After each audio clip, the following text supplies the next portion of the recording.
종목 터치 시간입니다. 네, 오늘도 이 종목도 여러 개 소개해 볼 텐데요. 그 전에 어제 이규혁 선수가 또 출전을 했죠. 500m에 6번째 올림픽을 치렀다고 합니다. 37살인데 상당히 꾸준하게 이렇게 실력을 내고 성적을 낼 수 있다는 것도 굉장히 중요한 것 같은데요. 꾸준한 종목들 좀 여러 개 볼까 했더니 꾸준한 종목들은 그렇게 많지가 않았고요. 그중에서 한 가지를 먼저 좀 살펴보겠습니다. 하이로코리아입니다. 신한금융투자고요. 34,000원의 목표가를 또 상향 조정했습니다. 상당히 목표가를 점점 상향 조정하면서 좋은 모습을 보여주고 있는데요. 매수 의견 역시 가져갔습니다. 독야청청이라는 제목으로 시작을 했는데요. 시장이 어떻게 되든 혼자 푸르다, 혼자 빨갛다라는 게 더 좋겠죠.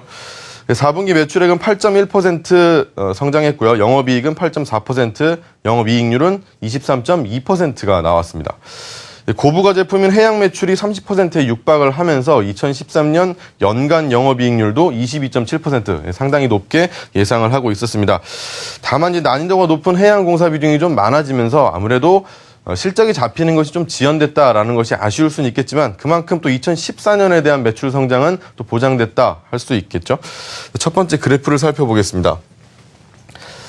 2013년에 전방산업에 우려가 있었는데도 불구하고 수주액도 그렇고 영업이익률도 그렇고 상당히 좋습니다. 동종업계에서는 가장 안정적인 수주 그리고 또 영업이익률을 확보했다라고 볼 수가 있겠고요.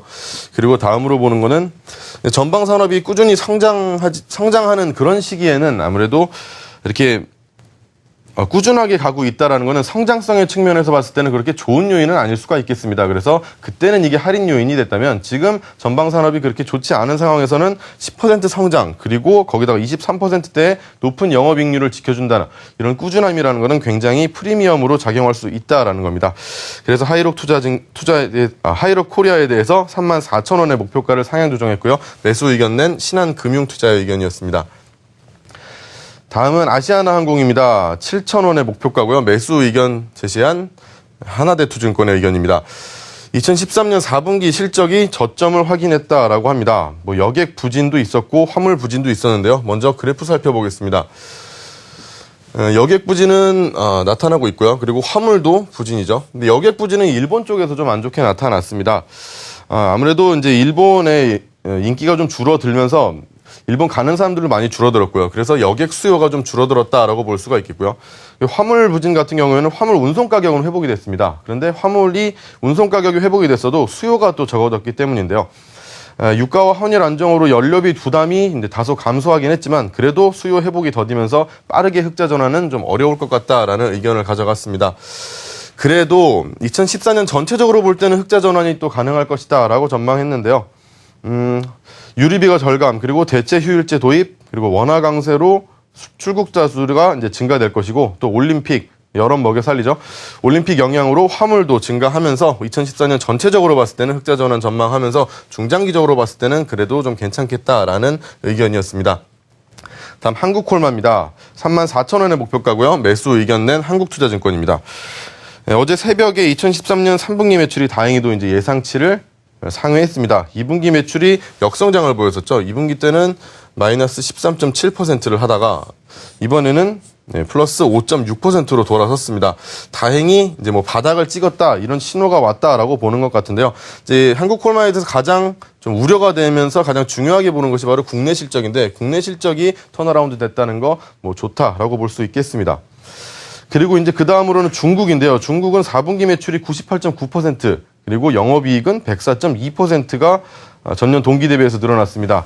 그래서 이제 한투의 예상보다 3배 이상 높았고요. 역시 중국 쪽에서는 고성장을 확인했다라고 볼 수 있겠습니다. 최근에 북경 공장 생산 증설 지연된다. 이쪽 관련해서 일부 매출 목표치를 좀 낮춰야 되는 게 아니냐라고 시장에서 우려가 있긴 합니다. 하지만 결론적으로 볼 때는 아니다라고 했고요. 왜냐하면 이미 캐파도 충분히 갖고 있는 데다가 혹시나 조금 모자란다라고 하더라도 5월부터 가동되는 세종시의 화장품 신공장으로는 충분히 대응이 가능하다라면서 매수 의견 그대로 가져갔습니다. 네, 마지막으로 스몰캡 오랜만에 하나 보겠습니다. 역시 스몰캡답게 목표가는 제시가 되어 있지 않고요. 그래도 긍정적인 리포트 나왔길래 하나 보겠습니다. 한국투자증권이고요. 올해 성장 기반 구축 완료됐다. 중장기적 성장 모멘텀이 확보됐다라고 하는데요. 이 삼영 ENC 같은 경우는 국내 최대 선박용 전자장비 전문 기업이면서 유일하게 상장돼 있는 업체입니다. 이번에 이제 이 내비게이션 도입으로 인해서 가장 큰 수혜를 받을 기업으로 꼽았는데요. 이 내비게이션이 뭐냐면요. 기존 선박에다가 정보통신 기술을 합쳐가지고 뭐 안정성에다 효율성 이 두 마리 토끼를 한꺼번에 잡겠다라는 것인데 뭐 신기술이라 보면 되겠습니다. 이 관련 매출은 2017년부터 잡힐 예상이기 때문에 이게 이제 중장기적 성장 모멘텀을 확보했다라고 보는 거겠고요. 올해 성장 기반으로는 이제 신제품이 출시가 됐습니다. 신제품이 출시가 되면서 수출도 늘어날 테고 작년에 조금 줄어들었던 매출이나 영업이익률도 이제는 다시 뭐 이번에는 올해 매출액이 한 10% 늘어나면서 영업이익률도 24%까지 다시 안정적으로 성장할 수 있다라고 기대를 하고 있습니다.